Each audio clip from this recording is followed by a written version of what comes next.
Hi everyone. For today's video, we will solve a work problem in three ways.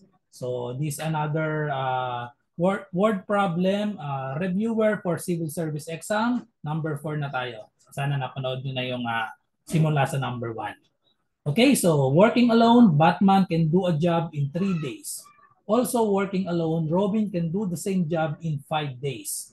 How many days will it take them to finish the job if they work together? So mga choices natin, 11/8, 4, 15/8, or 8 days. Okay, so isusolve natin itong problem na ito in 3 ways. Okay, so solve natin in 3 ways. So ang first solution natin ay yung formula para sa work problem. So kapag dalawahan yung nagtulong, ang formula natin ay 1/A plus 1/B equals 1/T. So T yung together. So A yung ito yung first person and then B ito yung second person. So sa problem, yung first person natin si Batman. So kaya daw niya, ang rate niya can do a job in 3 days. And then also working alone, Robin. So ito naman si Robin, yung B, can do the same job in 5 days. So ang rate nila ay 3 days tsaka 5 days. So pag nagtulong sila, how many days will it take them to finish the job if they work together? So ito yung pinaka-formula natin, 1/A plus 1/B equals 1/T. So pwede natin palitan yung mga variables natin. So yung A, B, tsaka yung T. So kahit anong variable, pwede natin ilagay dyan. Okay, so ang ginamit na natin kay Batman ay A, kay Robin ay 5. So i-substitute lang natin. So therefore, we have 1/3. So si Batman, 3 days.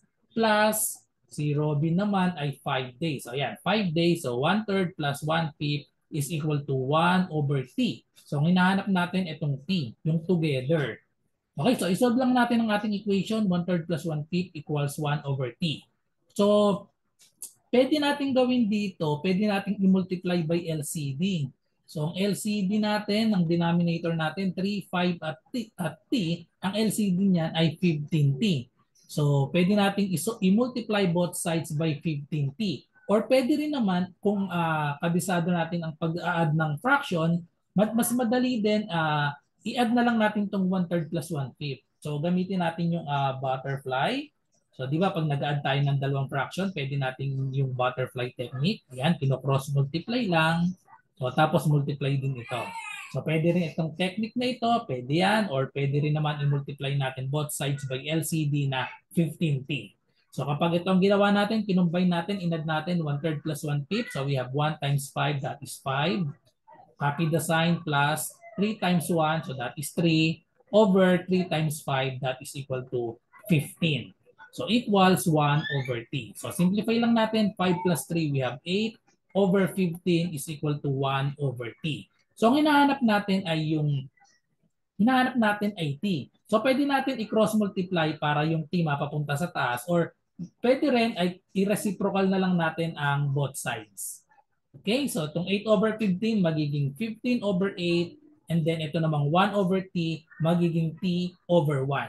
Siyempre kapag ang denominator ay 1, pwede nang hindi isulat itong over 1. So T na lang siya. So yan na yung rate nila together. So pag nagtulong sila, ang rate nila ay 15/8, so which is letter C. Okay, so gamit ang formula, ang sagot natin ay 15/8. So ito naman yung second solution natin. Gagamitin naman natin yung shortcut na nanggaling lang din dito. Okay, so ang shortcut natin ay, so ang shortcut natin para sa together, shortcut na formula natin para sa together ay product. Take note para lang ito sa dalawahan. Product over sum. So yan lang yung shortcut na formula natin para sa dalawahan na nagtulong. Kapag alone naman, kapag given yung rate nila together, tas given yung rate alone nung isa, tapos hinahanap yung pangalawa, ang formula naman para doon, shortcut ay product over difference.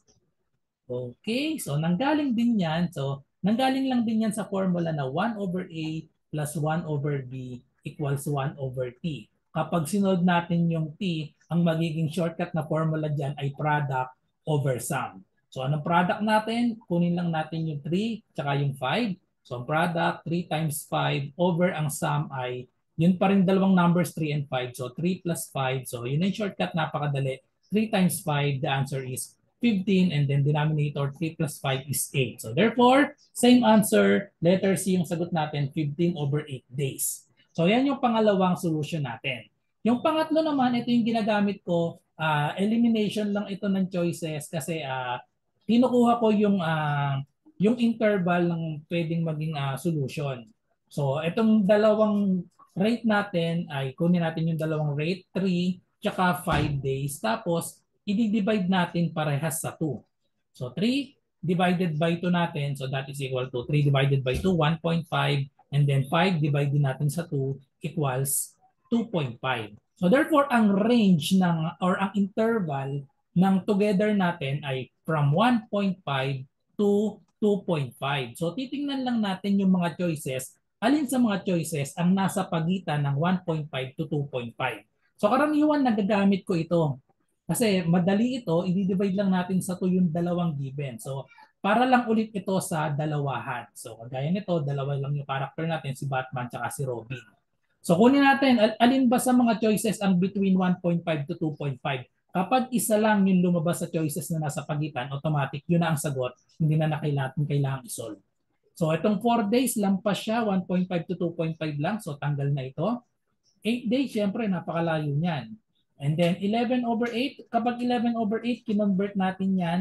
Kinonvert natin sa mixed number, that is equal to 11 divided by 8, 1, and then 11 minus 8 is 3. So 1 and 3 over 8. So kulang siya sa 1.5.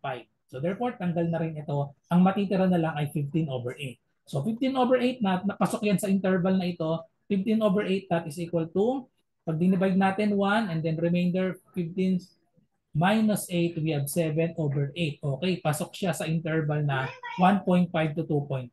So sa mga choices, yung tatlo ay wala sa interval. So therefore, ang magiging sagot na natin ay letter C. So hindi na natin kailangang isolve. So pwedeng tingin-tingin na lang ito. Hindi na tayo kailangan mag-solve. I-divide lang sa 2 yung dalawang given na numbers. Okay, so yan yung dalawang shortcut ko para sa work problem. So sana ay nagustuhan nyo ang explanation ko sa pagsusolve ng work problem. Ayan, tatlong way na yung binigay ko sa inyo. So syempre itong pangatlo ay applicable lang kapag may mga choices tayo tapos na-eliminate na lahat. Okay, so again, thank you for watching and kita-kita tayo sa mga susunod pang mga math reviewer para sa civil service exam. So kung meron kayong math question, i-comment nyo lang po dito sa aking channel, pwede rin sa aking FB group or i-DM nyo ako sa aking messenger, RJ Enseñado. Bye-bye and